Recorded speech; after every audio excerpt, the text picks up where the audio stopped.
ഈ ഷോഗൺ വന്ന സമയത്ത് ഉടനെ തന്നെ ഷോഗൺ മേടിച്ചു, ആ വണ്ടി ഓടിച്ചിട്ട് ഒരാൾ മരിച്ചു എന്ന് പറഞ്ഞിട്ട് ആ ഷോഗണെ നിരോധിക്കണമെന്ന് പറഞ്ഞിട്ട് ഒരു കാലത്ത് ഭയങ്കര ഡെഫിനറ്റ്ലി. ഇപ്പോൾ ഏറ്റവും നല്ല ബിസിനസ്സുകാരൻ ഒരു പക്ഷേ കോളേജിൽ പോയിട്ടുണ്ടാവില്ല. ഒരു പോലീസുകാരൻ എന്താണ് വളരെ സ്നേഹത്തോടെ പെരുമാറുന്ന പോലീസുകാരനാണെങ്കിൽ അയാളുടെ കാര്യം പോക്കാണ്. ഇത് ബൈക്കാണോ ശരിക്കും പ്രശ്നം, അതോ ഓടിക്കുന്ന ആളാണോ പ്രശ്നമെന്ന്? ഇപ്പോൾ നമ്മൾ പുറത്ത് പോയിട്ട് ലൈസൻസ് എടുക്കണമെന്നുണ്ടെങ്കിൽ നമ്മൾ നല്ലൊരു പ്രോപ്പറായിട്ട് റൈഡ് ചെയ്തിട്ട് അല്ലെങ്കിൽ പ്രോപ്പറായിട്ട് ഡ്രൈവ് ചെയ്യാൻ അറിയാത്ത ഒരാൾക്ക് ഒരു ലൈസൻസ് കിട്ടില്ല. നമ്മൾ തന്നെ പറഞ്ഞു കൊടുക്കണം. ഞാൻ പറയുന്നത് ഡെഫിനറ്റ്ലി നിങ്ങളൊക്കെ അത് ചെയ്യണം. ബാൻഡോസ് മോട്ടോർസ്പോർട്സ് ശരിക്കും പറയുകയാണെങ്കിൽ നമ്മൾ 2017 നാഷണൽ സൂപ്പർ ക്രോസ് ചാമ്പ്യൻസ് ആണ്, 2020 സൂപ്പർ ക്രോസ് ചാമ്പ്യൻസ് ആണ്. 2022 ബാൻഡോസ് മോട്ടോർസ്പോർട്സ് ഒരു റോഡ് റേസിംഗിലേക്ക് കാലെടുത്ത് വെക്കുന്നത്. അപ്പോഴാണ് സാവി എന്ന് പറയുന്ന ഒരു റൈഡർ ബാൻഡോസ് മോട്ടോർസ്പോർട്സ് ടീമിലേക്ക് കയറി വരുന്നത്.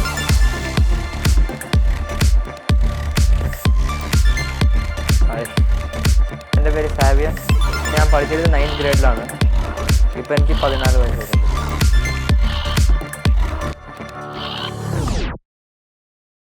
വെൽക്കം സാവി to Bandos motorsports team. Thank you. Hello.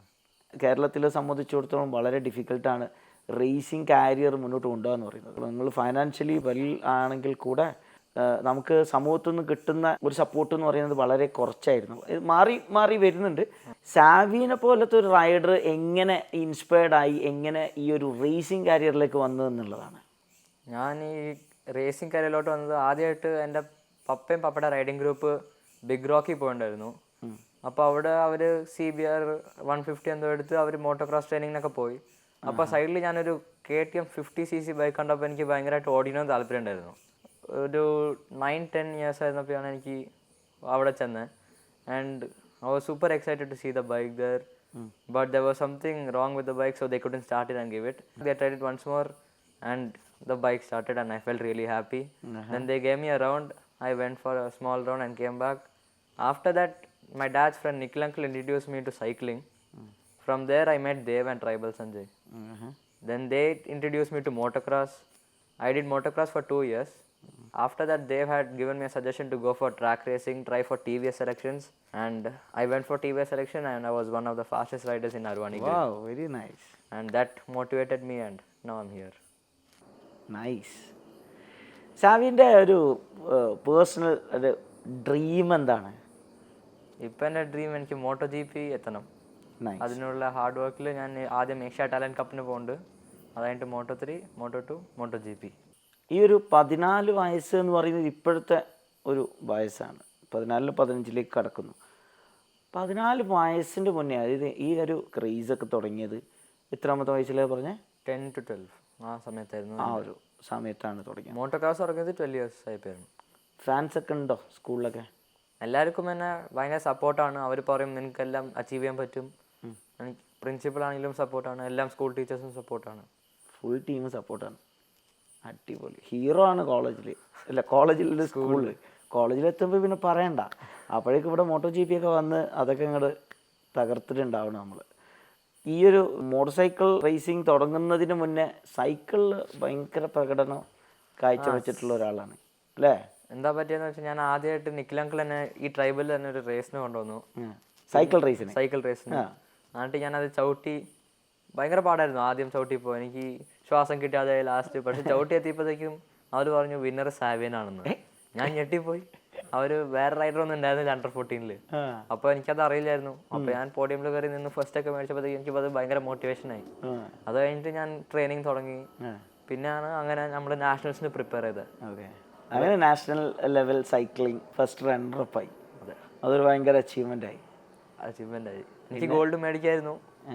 പക്ഷേ 100 meters ഞാനും എൻ്റെ കോമ്പറ്റീറ്ററിൽ ഒരു ഇൻസിഡൻ്റ് ആയപ്പോൾ ഞങ്ങൾ ക്രാഷായി. രണ്ടുപേരും കൂടി ക്രാഷായിട്ടാണ് അത് മിസ്സായതെന്ന്. അല്ലെങ്കിൽ അന്ന് നാഷണൽ ചാമ്പ്യനാണ്.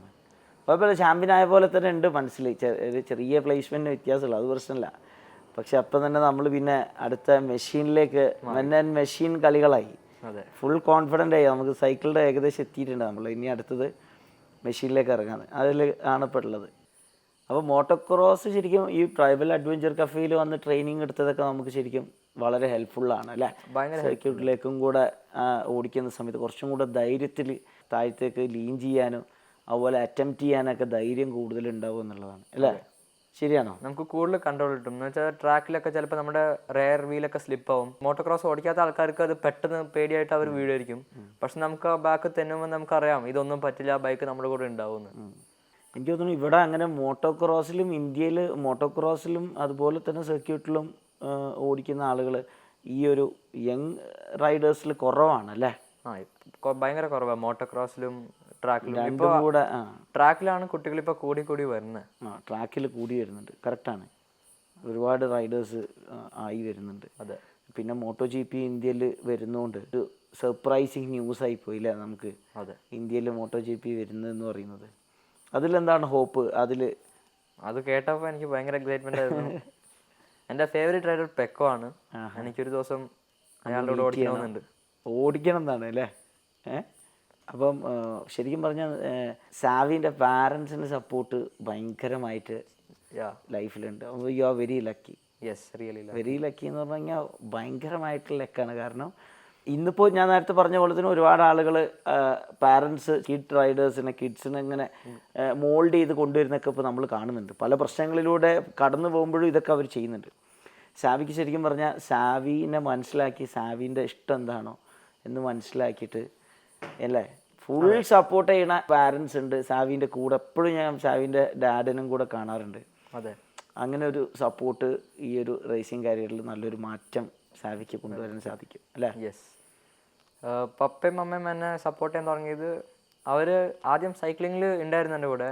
അതായിട്ട് മോട്ടോക്രോസിലും എൻ്റെ കൂടെ പപ്പ വരുമായിരുന്നു. മമ്മയ്ക്ക് പേടിയാണ് ഞാൻ വീഴോ ഇല്ലയോ എന്നൊക്കെ. പക്ഷെ പപ്പ പേടിയിലും എൻ്റെ കൂടെ സപ്പോർട്ട് ചെയ്ത് നിൽക്കും. പിന്നെ ലാസ്റ്റ് പപ്പ വന്ന് പറയും നിനക്ക് ചെയ്യാൻ പറ്റും, റേസിൽ നിനക്ക് പോഡിയം കിട്ടാം. അതെനിക്ക് എക്സ്ട്രാ ബൂസ്റ്റാണ്. അതെ, അത് ചെയ്യുമ്പോൾ എനിക്ക് കൂടുതൽ മോട്ടിവേഷൻ കിട്ടും. Yes, then you will go in full throttle. Yes. അച്ഛാ, സോ സാവിയോൻ്റെ ഫാദർ, സാവിയോൻ്റെ കൂടെ ഈ ഒരു കരിയറിൽ ഞാൻ എവിടെ നിന്നൊക്കെ കണ്ടിട്ടുണ്ടോ അപ്പോഴൊക്കെ ചേട്ടൻ കൂടുതലുണ്ട്.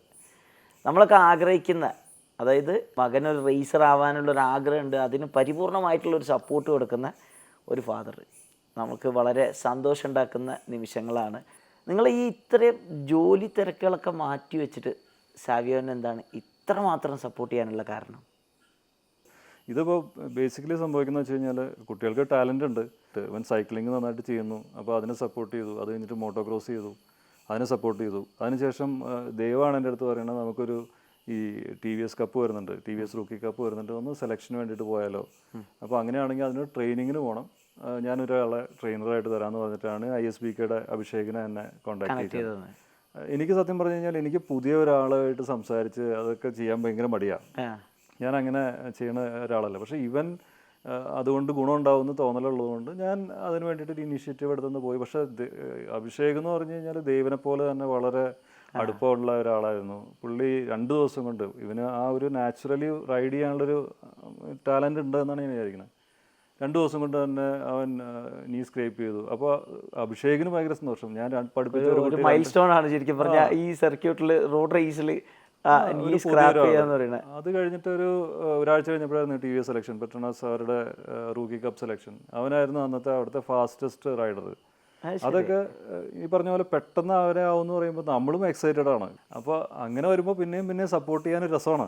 അതെ, അത് പിന്നെ കുറേ എത്തി കഴിയുമ്പോൾ നമ്മൾ പിന്നെ ആ ട്രാക്കിലായി. പിന്നെ ഇപ്പോൾ എന്ന് പറഞ്ഞാൽ എൻ്റെ ജോലിനേക്കാളും കൂടുതൽ ഇവൻ്റെ കൂടെ നടക്കുക ഫോക്കസ് ചെയ്യുന്നത് ഒരു ഡ്രീം അച്ചീവ് ചെയ്യാന്നുള്ളതാണ്. പർപ്പസ് ഓഫ് ലൈഫ് വളരെ ഇമ്പോർട്ടൻ്റ് ആണ്. കാരണം കുറേ എത്തിക്കഴിയുമ്പോൾ നമ്മൾ എന്തിനു വേണ്ടിയിട്ടാണ് ഇതൊക്കെ ചെയ്യണത് എന്നുള്ളൊരു പ്രശ്നമുണ്ട് അല്ലേ. ഇപ്പോൾ കോവിഡും കൂടെ കഴിഞ്ഞ് കഴിഞ്ഞപ്പോൾ ഡെഫിനറ്റ്ലി എന്ന് വെച്ച് കഴിഞ്ഞാൽ നമ്മൾ ഈ പറഞ്ഞ പോലെ ജോലി ചെയ്യണു, കുറേ പൈസ ഉണ്ടാക്കണു, പിള്ളേരെ പഠിപ്പിക്കുന്നു, അവരെ എന്തെങ്കിലും ഒരു ജോലിയിലേക്ക് എത്തിക്കുന്നു. എൻ്റെ നമ്മൾ ആലോചിക്കേണ്ട ഒരു കാര്യമുണ്ട്. നമ്മൾ ഈ ലോകത്ത് ഏറ്റവും ടോപ്പായിട്ടിരിക്കുന്ന ആളുകളെ പലരും എടുത്തു നോക്കിക്കഴിഞ്ഞാൽ അവരൊന്നും ഈ പറഞ്ഞ പോലെ ഈ പ്ലാറ്റ്ഫോമിൽ കൂടെ പോയവരല്ല. അവരെന്താണോ അവരുടെ ടാലൻറ്റ് അത് പെർസ്യൂ ചെയ്ത ആൾക്കാരാണ്. ഡെഫിനറ്റ്ലി ഇപ്പോൾ ഏറ്റവും നല്ല ബിസിനസ്സുകാരൻ ഒരു വർഷം കോളേജിൽ പോയിട്ടുണ്ടാവില്ല.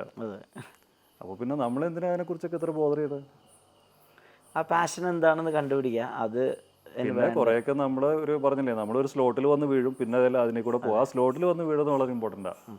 അതിന് പാരൻസ് കുറച്ചുകൂടി അവെയർ ആവണം എന്നാണ് എനിക്ക് തോന്നുന്നത്. അതെ, പിന്നെ ബാക്കിയുള്ളത് നമ്മുടെ കയ്യിലല്ല, ബാക്കിയുള്ളതൊക്കെ വരുന്നിടത്ത് വെച്ച് കാണാം നമുക്ക്.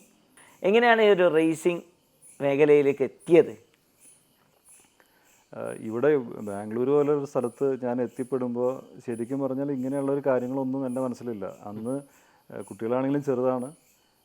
ഒരു പർട്ടിക്കുലർ ഡേ എൻ്റെ അപ്പാർട്ട്മെൻറ്റിൽ താമസിക്കുന്ന ആ ഇടയ്ക്ക് പരിചയപ്പെട്ട ഒരാൾ, ഞാൻ പണ്ട് ബൈക്ക് ഓടിക്കുക, എനിക്ക് പണ്ടൊരു KB100 ഉണ്ടായിരുന്നു എന്നൊക്കെ പറഞ്ഞ് വർത്തമാനം പറഞ്ഞു. പുള്ളി പറഞ്ഞു, ഞങ്ങളൊരു റൈഡിങ് ഗ്രൂപ്പ് ഉണ്ട് ഇവിടെ, നമുക്ക് ഒരുമിച്ച് എവിടെയെങ്കിലും റൈഡ് പോയാലോ എന്ന് ചോദിച്ചു. അപ്പോൾ അങ്ങനെയാണ് ശരിക്കും പറഞ്ഞു കഴിഞ്ഞാൽ ബാംഗ്ലൂർ എത്തുമ്പോൾ ഒരു റൈഡിങ് കൾച്ചറിലേക്ക് ഞാൻ വന്നത്. അപ്പോൾ ആ കൾച്ചറിൽ ഞാൻ എത്തി. ആ കൾച്ചറിൽ എത്തിക്കഴിഞ്ഞപ്പോൾ സാവിയൊക്കെ അന്നൊരു 5 വയസ്സ് 6 വയസ്സൊക്കെ ഉള്ള കുട്ടിയാണ്.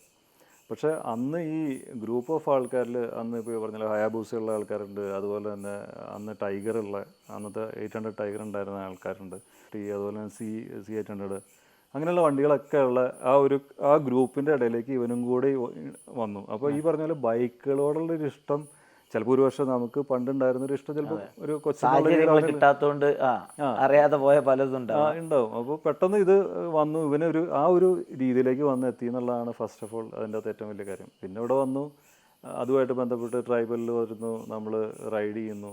അപ്പോൾ ഓട്ടോമാറ്റിക്കലി നമ്മളെവിടെയാണോ വന്ന് ചാടുന്നത് അവിടെ നമുക്കൊരു ഇൻട്രസ്റ്റ് ഉണ്ടാവുകയും കൂടെ ചെയ്ത് കഴിഞ്ഞാൽ പിന്നെ അങ്ങ് കയറിപ്പോരും. തീർച്ചയായിട്ടും. അപ്പോൾ ഇവൻ്റെ ഓരോന്ന് ചെയ്യുന്നത് കാണുമ്പോൾ എനിക്ക് സത്യം പറഞ്ഞു കഴിഞ്ഞാൽ ഞാൻ തന്നെയാണല്ലോ അവൻ എന്നുള്ളൊരു തോന്നലാ. നമ്മളൊക്കെ ചെറിയ കാലത്തൊക്കെ ഈ RX100ഉം KB100 കണ്ടിട്ട് അതുപോലെ ഒരു ബൈക്കിൽ ഓടിക്കണം, നല്ല സ്പീഡിൽ ഓടിക്കണം എന്നൊക്കെ പറഞ്ഞിട്ട് കുറേ ചെയ്തിട്ടുണ്ട്. പക്ഷേ അന്നൊന്നും നമുക്ക് അതിനുള്ളൊരു സാഹചര്യം ഉണ്ടായിരുന്നില്ല. പിന്നെ നമ്മൾ പലതും ആഗ്രഹിക്കും, കുട്ടികൾ എന്നുള്ള രീതിയിൽ നമ്മൾ പലതും ആഗ്രഹിക്കും, നമുക്ക് പല കാര്യങ്ങളും ചെയ്യാൻ താല്പര്യമുണ്ടാകും. പക്ഷേ പലപ്പോഴും മാതാപിതാക്കൾ ലൈക്ക് പാരൻസ് എപ്പോഴും അവരുടെ ഒരു തോട്ട് പ്രോസസ്സിൽ കൂടെ മക്കളെ വളർത്തിക്കൊണ്ടുവരിക. അപ്പോൾ എൻ്റെ കേസിൽ ഞാൻ കുറേ ഭാഗ്യവാനായിട്ടുള്ള ഒരാളാണ്. കാരണം എൻ്റെ ഫാദറൊന്നും അങ്ങനെ എന്നെ പുഷ് ചെയ്തിട്ടില്ല. അപ്പോൾ പുള്ളി ഒരു 1988 മോഡലൊരു രാജ്ദൂത് ഉണ്ടായിരുന്നു നമുക്ക് ഫാദറിൻ്റെ കൂടെ ഒരുപാട് യാത്ര ചെയ്തിട്ട് തുടങ്ങിയ ഒരാളാണ് ഞാൻ. അപ്പോൾ ശരിക്കും എൻ്റെ ആഗ്രഹത്തിനനുസരിച്ച് എനിക്കെന്താണോ ഇഷ്ടം അത് എൻ്റെ ഫാദർ എന്നോട് സപ്പോർട്ട് ചെയ്തിട്ടുണ്ട്. പക്ഷേ അന്ന് പുള്ളിക്ക് ഒരു റേസിംഗ് കരിയറിലേക്ക് എത്തിക്കുക അങ്ങനെയുള്ള അത്രയുള്ള ഒരു കപ്പാസിറ്റി ഉണ്ടായിരുന്നില്ല, നമുക്ക് അതുപോലെ ഒരു എക്സ്പോഷർ ഉണ്ടായിരുന്നില്ല. ഇതൊക്കെ ഇങ്ങനെ ഒന്നിനൊന്നായിട്ട് കണക്ട് ചെയ്ത് വരുന്ന കാര്യങ്ങളാണ്. ശരിക്കും ആ ഒരു സാവി അങ്ങനെ റേസ് ട്രാക്കിൽ ഓടിക്കുമ്പോഴും നിങ്ങൾക്ക് ആ ഒരു ഫീല് അതാണ് നിങ്ങളെ ഫ്യൂൽ ചെയ്യുന്നത് അല്ലേ? രണ്ടും ഉണ്ട്. ഇപ്പോൾ പറഞ്ഞ പോലെ ഓടിക്കുമ്പോൾ ഭയങ്കര സ്പീഡിൽ ഓടിക്കുന്നു എന്നൊക്കെ പറയുമ്പോൾ നമുക്ക് പേടി തോന്നും മോൻ എന്നുള്ള രീതി. പക്ഷെ അതേസമയം തന്നെ ആ ഒരു എന്താ പറയുക സ്പിരിറ്റിലേക്ക് വരുന്ന സമയത്ത് ഒരു അഡ്രിനാലിൻ റഷ് ഉണ്ട് ശരിക്കും. കാരണം നമുക്കത് കാണുമ്പോഴത്തേക്ക് നമ്മൾ അവൻ്റെ കൂടെ ഓടിക്കണമെന്നുള്ളൊരു ഫീലാണ്. മനസ്സിലായില്ലേ? അപ്പോൾ ഞാനാണ് ഇത് ചെയ്യുന്നത്. അപ്പോൾ ഞാൻ ഈ കഴിഞ്ഞ തവണയൊക്കെ ഇവരുടെ ട്രാക്കിലൊക്കെ പോകുമ്പോൾ MMRT ട്രാക്കിലൊക്കെ പോകുമ്പോൾ ആ ട്രാക്ക് വാക്കൊക്കെ നടത്തുമ്പോൾ എനിക്ക് വരുന്ന സന്തോഷം എന്ന് പറഞ്ഞാൽ ഒരു രക്ഷയില്ലാത്ത സന്തോഷമാണ്. കാരണം മോനത് ചെയ്യണമെന്നുള്ളതല്ല, എനിക്ക് ഇതിൽ കൂടെ നടക്കാൻ പറ്റണ്ടല്ലോ എന്നുള്ളതാണ്. അപ്പൊ ഞാൻ അവനെ സപ്പോർട്ട് ചെയ്തില്ലെങ്കിലല്ലേ അത്ഭുതമുള്ളൂ. അങ്ങനെയാണ് ഇതൊക്കെ സംഭവിക്കുന്നത്. ഇതൊക്കെ എൻഡ് ഓഫ് ദി ഡേ ഇതൊക്കെ ഒരു കണക്ടിങ് ഡോട്ട്സ് എന്ന് പറയുന്ന പോലത്തെ ഒരു കാര്യമാണ്. ഇത് ഒന്നിലേക്ക് എത്തണം, അത്രയേ ഉള്ളൂ. ഇപ്പോൾ ഇവന് കിട്ടുന്ന അവസരങ്ങളൊക്കെ പലപ്പോഴും ഇപ്പോൾ ഈ പറഞ്ഞ പോലെ ബാൻഡിഡോസിൻ്റെ കേസിൽ തന്നെ ഇപ്പോൾ നമ്മൾ ഇത്രയും നന്നായിട്ട് സംസാരിക്കേണ്ട ഒരു അവസരം ഉണ്ടായത് മോട്ടോർസ്പോർട്സിൽ നമ്മൾ അന്നൊരു ട്രെയിനിങ്ങിന് വന്നപ്പോഴാണ്. ശരിക്കും പറഞ്ഞാൽ അന്ന് അവിടെ വരേണ്ട കാര്യം ഉണ്ടാവുക എന്ന് പറയുന്ന ഒരു നിയോഗം പോലെ സംഭവിക്കുന്നതാണ്. അപ്പോൾ ഞാൻ അതിൻ്റെ കൂടെ അങ്ങ് പോടും, അത്രേ ഉള്ളൂ. നൈസല്ല, നമ്മൾ ലക്ഷ്യം എന്താണോ അതിലേക്കുള്ള യാത്ര തുടങ്ങിയിട്ടുണ്ടെങ്കിൽ നമുക്കിങ്ങനെ പല സ്ഥലത്തുനിന്ന് ഇങ്ങനെ കണക്ട് ചെയ്തിട്ടാണ് അതൊരു നാച്ചുറൽ പവറാണത്. ഇപ്പം എൻ്റെ പ്രായമുള്ള ആളുകളിൽ വരുന്ന പാരൻസ് ആയിട്ട് വരുന്ന ഒരുപാട് ആളുകൾക്ക് റേസ് ഓടിക്കാനുള്ള ആഗ്രഹം ഉണ്ടായിട്ട് ഓടിക്കാൻ സാധിക്കാതെ, പക്ഷെ ഇന്നിപ്പോൾ പല അവസരങ്ങളും വരുന്നതുകൊണ്ട് അവർ ആ ഓപ്പർച്യൂണിറ്റി യൂസ് ചെയ്യുന്ന ഒരുപാട് പാരൻസിനാണ്. ചെറിയ കുട്ടികളൊക്കെ ആയിട്ട് നമ്മൾ റേസ് ട്രാക്കിലൊക്കെ വരാറുണ്ട്. നമ്മൾ പറയാണ്, നമ്മുടെ കുട്ടികളോട് പറയാണ്, നിങ്ങൾ വണ്ടി ഓടിക്കേണ്ടത് ഇപ്പോൾ റോഡ് എന്ന് പറഞ്ഞാൽ റെസ്പോൺസിബിളായിട്ട് റൈഡ് ചെയ്യേണ്ട സ്ഥലമാണ് എന്ന് നമ്മൾ പറഞ്ഞു കൊടുക്കുകയാണെങ്കിൽ ഡെഫിനറ്റ്ലി അത് പിള്ളേരുടെ ഉള്ളിൽ കയറും. അത് മാതാപിതാക്കൾ ശരിക്കും പറഞ്ഞാൽ ഉള്ളിൻ്റെ ഉള്ളിൽ നിന്ന് പറയണം, മനസ്സിലാക്കി പറയണം. നീ ഓടിച്ചോളാന്ന് പറഞ്ഞിട്ട് മനസ്സിൽ നീ ഓടിക്കണ്ടെന്നാണെങ്കിൽ ഒരിക്കലും അത് നടക്കില്ല. പക്ഷെ രണ്ടുപേരും ഒരേ വേഗത്തിലേക്ക് എത്തിക്കഴിഞ്ഞാൽ നടക്കും. പക്ഷെ അത് മനസ്സിലാക്കണമെന്നുണ്ടെങ്കിൽ നമ്മൾ ആ ഒരു പ്ലാറ്റ്ഫോമിലേക്ക് എത്തണം. അതിന് ഒരു പക്ഷേ ഇതുപോലെയൊക്കെയുള്ള ഇൻ്റർവ്യൂസും അതുപോലെ നിങ്ങളുടെയൊക്കെ പ്രവർത്തനങ്ങളൊക്കെ ഒരുപാട് അതിനെ സഹായിക്കും, ശരിക്കും സഹായിക്കും. എനിക്ക് തോന്നുന്നു പിന്നെ നിയമ സംവിധാനങ്ങളും കേരളത്തിലൊക്കെ കുറച്ചും കൂടെ ഇനിയും ഒരുപാട് അല്ല അതിന് എനിക്ക് വളരെ ക്ലീൻ ആയിട്ടുള്ള ഒരു തോന്നലുണ്ടെന്ന് അറിയാം. ഞാൻ ഇപ്പോൾ നമ്മൾ പോലീസായിട്ടോ അല്ലെങ്കിൽ ബാക്കിയുള്ള ആൾക്കാരുമായിട്ടൊക്കെ ഇടപെടുമ്പോൾ നമുക്ക് മനസ്സിലാവുന്ന അവർ അത്രത്തോളം വിവരമില്ലാത്തവരൊന്നുമല്ല. പല ആൾക്കാരും പല MVD അല്ലെങ്കിൽ ആൾക്കാരും ഒക്കെ ആയിട്ട് സംസാരിക്കുമ്പോൾ അവരൊക്കെ വളരെ ക്ലീനായിട്ട് ഇതിനെക്കുറിച്ച് അറിയാവുന്ന ആൾക്കാരൊക്കെ തന്നെയാണ്. പക്ഷേ കുഴപ്പമെന്ന് അറിയോ, ഒരു റെസിപ്രോഗേഷൻ്റെ ഒരു പ്രശ്നമുണ്ട്. ഞാൻ നിങ്ങളോട് എങ്ങനെ പെരുമാറണോ അതുപോലെയാണ് നിങ്ങൾ എന്നോടും പെരുമാറുള്ളൂ. അപ്പോൾ ഒരു ലോ എൻഫോഴ്സ് ചെയ്യുന്ന ഒരു ഏജൻസി നന്നായിട്ട് എൻഫോഴ്സ് ചെയ്തില്ലെങ്കിൽ അല്ലെങ്കിൽ കുറച്ച് കട്ടിയായിട്ട് ചെയ്തില്ലെങ്കിൽ നമ്മുടെ നാട്ടിലെ ആളുകൾ അത് അംഗീകരിക്കില്ല. മോനെ നീ ഇത് ചെയ്യണം എന്ന് പറഞ്ഞിട്ട് ആരെങ്കിലും സ്നേഹത്തോടെ പറഞ്ഞു കഴിഞ്ഞാൽ അയാളുടെ തലയിൽ കയറാനേ നമുക്ക് നേരമുള്ളൂ. നമ്മുടെ ആ കൾച്ചർ മാറിയേ പറ്റൂ. അതാണ് നമ്മുടെ പ്രശ്നവും. ഒരു പോലീസുകാരൻ എന്താണ് വളരെ സ്നേഹത്തോടെ പെരുമാറുന്ന പോലീസുകാരനാണെങ്കിൽ അയാളുടെ കാര്യം പോക്കാണ്. കർശനമായിട്ട് ഇടപെടണമെന്ന് പറയും. പക്ഷേ കർശനമായിട്ട് ഇടപെടുമ്പോൾ എന്ത് വരും, ഉടനെ തന്നെ ഈ പറഞ്ഞ പോലെ അതിനെതിരെ സോഷ്യൽ മീഡിയയിൽ പോസ്റ്റും ഒക്കെ വന്ന് പിന്നെ ഇതൊരു മോശം അവസ്ഥയിലേക്ക് പോകണേ. നമുക്ക് റെസ്പോൺസിബിൾ ആവാൻ പറ്റുന്നില്ല, അത്രയേ ഉള്ളൂ. വേറെ പ്രശ്നമൊന്നുമില്ല എൻ്റെ അകത്ത്. അതൊരു മേജർ പ്രോബ്ലം അത്രയേ ഉള്ളൂ. ഇപ്പോൾ കഴിഞ്ഞ ദിവസം തന്നെ കണ്ടൊരു കാര്യമുണ്ട്. എന്ന് വെച്ച് കഴിഞ്ഞാൽ എനിക്ക് തോന്നുന്നു R15 ആണ് ഒരു കോർണർ എടുത്ത് പോകുന്നത്. ഒരു റോട്ടിൽ ഒരു കോർണർ വളരെ ഫാസ്റ്റായിട്ട് എനിക്ക് തോന്നുന്നത് നീ ഡ്രാഗ് ചെയ്തിട്ട് പോണ ഒരു വീഡിയോ. അതിന് തൊട്ട് കേരള പോലീസ് ഇറക്കിയ വീഡിയോ സോഷ്യൽ മീഡിയയിൽ കുറച്ച് വൈറലാണ്. അപ്പോൾ പോലീസ് ഉടനെ തന്നെ അയാളെ പിടിക്കുന്നു. പക്ഷെ ആ പോസ്റ്റിന്റെ താഴെ കാണുന്ന കമന്റ് വളരെ ഇമ്പോർട്ടൻ്റാണ്. ആൾക്കാർ മുഴുവൻ പോലീസിനെ ചീത്ത പറയണം, അവന് നന്നായിട്ട് ഓടിക്കാറിയാമെങ്കിൽ ഇവർക്ക് എന്താ പ്രശ്നം, അപകടമൊന്നും ഉണ്ടായില്ലല്ലോ എന്ന്. ഈ ആറ്റിറ്റ്യൂഡ് ഒരു വലിയ പ്രശ്നമാണ്. കാരണം എന്ന് വെച്ചാൽ വണ്ടി ഓടിക്കാൻ പഠിക്കുക എന്ന് പറഞ്ഞാൽ വളരെ ഇമ്പോർട്ടൻ്റ്. ഈ ഷോഗൺ വന്ന സമയത്ത് ഉടനെ തന്നെ ഷോഗൺ മേടിച്ചു, ആ വണ്ടി ഓടിച്ചിട്ട് ഒരാൾ മരിച്ചു എന്ന് പറഞ്ഞിട്ട് ആ ഷോഗണെ നിരോധിക്കണമെന്ന് പറഞ്ഞിട്ട് ഒരു കാലത്ത് ഭയങ്കര പ്രശ്നമാണ്. അന്നേ തുടങ്ങിയത്. അതാണ് ഇപ്പൊ KTM നിരോധിക്കണമെന്ന് പറഞ്ഞിട്ട് വളരെ ഇതാണ്. പക്ഷേ എൻഡ് ഓഫ് ദി ഡേ നമ്മൾ മനസ്സിലാക്കേണ്ട ഒരു കാര്യമുണ്ട്, ഇത് ബൈക്കാണോ ശരിക്കും പ്രശ്നം അതോ ഓടിക്കുന്ന ആളാണോ പ്രശ്നമെന്ന്. കാരണം നമ്മളൊരിക്കലും നല്ല റോഡോ നല്ല പവർഫുൾ ബൈക്സോ ഒന്നും കണ്ടിട്ടില്ല. നമുക്ക് അതിനോടുള്ള ആറ്റിറ്റ്യൂഡ് പോലും ഡിഫറെൻ്റ് ആണ്. നമ്മൾ ആകെ കാണുന്നത് ഈ വണ്ടി എടുത്തിട്ട് ഏറ്റവും സ്പീഡിൽ ഓടിക്കുന്ന ആളാണ് ഏറ്റവും വലിയ ഹീറോ എന്ന് വിചാരിച്ചിട്ട് നടക്കുകയാണ്. നമ്മളൊരിക്കലും അത് അങ്ങനെയല്ലെന്ന് ഒരാളെ പറഞ്ഞു കൊടുത്തിട്ടില്ല. ചിലപ്പോൾ അയാളുടെ അഗ്രഷൻ ട്രാക്കിലാണെങ്കിൽ ചിലപ്പോൾ ഒരു പക്ഷേ ഏറ്റവും നല്ല റൈഡർ അയാളായിട്ട് മാറും. ഇപ്പോൾ നമ്മൾ പുറത്ത് പോയിട്ട് ലൈസൻസ് എടുക്കണമെന്നുണ്ടെങ്കിൽ നമ്മൾ നല്ലൊരു പ്രോപ്പറായിട്ട് റൈഡ് ചെയ്തിട്ട് അല്ലെങ്കിൽ പ്രോപ്പറായിട്ട് ഡ്രൈവ് ചെയ്യാൻ അറിയാത്ത ഒരാൾക്കൊരു ലൈസൻസ് കിട്ടില്ല. ഞാൻ ഇന്ന് കണ്ട ഒരു കാര്യമുണ്ട്. ഇന്ന് വരുമ്പോൾ ഒരു ഡ്രൈവിംഗ് സ്കൂളിലെ ഒരു ഡ്രൈവർ ഒരു സ്ട്രെയിറ്റ് ആയിട്ട് വണ്ടി ഓടിക്കൊണ്ടിരിക്കുന്ന ഒരു ട്രാക്കിലേക്ക് അയാളുടെ ശിഷ്യനെ നേരെ കയറ്റി വെച്ചോളാൻ പറയാണ്. എന്ന് വെച്ച് കഴിഞ്ഞാൽ വണ്ടി ബ്ലോക്ക് ആക്കിയിട്ട് കയറ്റി വെച്ച് എടുത്തുകൊണ്ട് പോകാൻ. അങ്ങനെ പഠിപ്പിക്കുന്ന ഒരു രാജ്യത്ത് എങ്ങനെയാണ് ഡിസിപ്ലിൻഡ് ആയിട്ടുള്ള ഡ്രൈവിംഗ് ഉണ്ടാവുന്നത്? അപ്പോൾ ഞാൻ പറയുന്നത് വണ്ടിയൊന്നും അല്ല പ്രശ്നം, വണ്ടി ഓടിക്കുന്ന ആളാണ്. അത് പഠിച്ച് നമ്മളെപ്പോൾ പഠിച്ചു തുടങ്ങണോ അപ്പോൾ മുതൽ. ഞാൻ പറയും ഒരു കാര്യം എനിക്ക് വളരെ നന്നായിട്ട് അറിയാം. കാരണം ഗൾഫിൽ വണ്ടി ഓടിച്ചിട്ട് പഠിച്ച് ലൈസൻസ് എടുത്ത ഒരാൾക്ക് ഇന്ത്യയിൽ വന്നിട്ട് വണ്ടി ഓടിക്കാൻ പറ്റില്ല. പലപ്പോഴും സംഭവിക്കുന്നത് അവർ ഇവിടെ വന്നിട്ട് വാടകയ്ക്ക് ഒരു ഡ്രൈവറെ വെച്ചിട്ടാണ് വണ്ടി കൊണ്ടുപോകുക. ഇപ്പോൾ ഒഴിവിനൊക്കെ അതിന് കാരണം എന്താ വെച്ച് കഴിഞ്ഞാൽ അവിടെ ഉറപ്പായിട്ടും ഒരു ലൈനിൽ നിന്ന് വേറൊരു ലൈനിലേക്ക് മാറണമെങ്കിൽ ഇൻഡിക്കേറ്റർ ഇടണമെന്ന് അറിയാം. പക്ഷേ ഇവിടെ ഇൻഡിക്കേറ്റർ ഒന്നും ഇടില്ല. ഇവിടെ പോവുകയാണെങ്കിൽ ആ ലൈനിൽ കൂടെ തന്നെ പോകണം. അല്ലെങ്കിൽ സ്പീഡ് ട്രാക്ക് ഏതാണ്, സ്ലോ ട്രാക്ക് ഏതാണ്, ഇതൊന്നും അറിയില്ല ആർക്കും. ഇതെങ്ങനെയാണ് ഇത് മാനേജ് ചെയ്യണത്?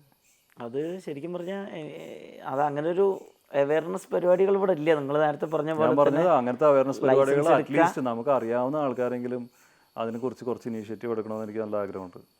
പിന്നെ ഉള്ളത് ഈ പറഞ്ഞ പോലെ ഈ റൗണ്ട് അബൌട്ടുകൾ. ഇപ്പോൾ ഇവർ ചുറ്റി കിടക്കുന്ന റൗണ്ട് അബൌട്ടിൻ്റെ അകത്ത് ഇവിടെ ഒരു വണ്ടി ബ്ലോക്ക് ആയി കഴിഞ്ഞ് കഴിഞ്ഞാൽ ഇമ്മീഡിയറ്റ് ആയിട്ട് വണ്ടികൾ മുഴുവൻ ഇങ്ങനെ ചുറ്റും വന്നിട്ട് ഇങ്ങനെ ബ്ലോക്ക് ആയി നിൽക്കും. ഒരാൾ വിട്ടുകൊടുത്തു കഴിഞ്ഞ് കഴിഞ്ഞാൽ ആ ബ്ലോക്ക് മാറും. പക്ഷെ അത് ചെയ്യില്ല. അങ്ങനെയൊക്കെ ഉള്ളതിനൊക്കെ ഒരു അവയർനെസ് ചിലപ്പോൾ ഒരു പക്ഷേ അറിയാൻ പാടില്ലാത്തതുകൊണ്ടായിരിക്കും.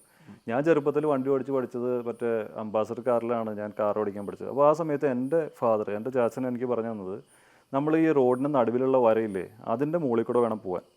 ഓപ്പോസിറ്റ് വണ്ടി വരികയാണെങ്കിൽ നമ്മൾ ലെഫ്റ്റിലേക്ക് ഒതുക്കി കൊടുക്കണമെന്നാണ് പറഞ്ഞത്. പക്ഷേ ഇപ്പോൾ എന്താ സംഭവിക്കണത്? ഇപ്പോൾ 4 ലൈൻ വഴി കൂടെയാണ് നമ്മൾ വണ്ടി ഓടിക്കണത്. രണ്ട് ട്രാക്കാണ്. പലപ്പോഴും ഈ പഴയ റോഡിന് നടുക്കേക്കൂടെയുള്ള വരയുടെ മുകളിൽ കൂടെ ഓടിക്കണമെന്ന് പറയുന്ന ആൾക്കാരാണ് ഇപ്പോഴും വണ്ടി ഓടിക്കണത്.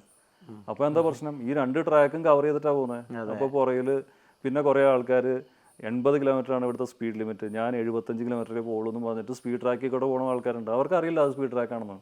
അപ്പോൾ അത് ആര് പറഞ്ഞു കൊടുക്കും? ഇതൊക്കെ നമ്മൾ തന്നെ പറഞ്ഞു കൊടുക്കണം. ഞാൻ പറയുന്നത് ഡെഫിനറ്റ്ലി നിങ്ങളൊക്കെ അത് ചെയ്യണം.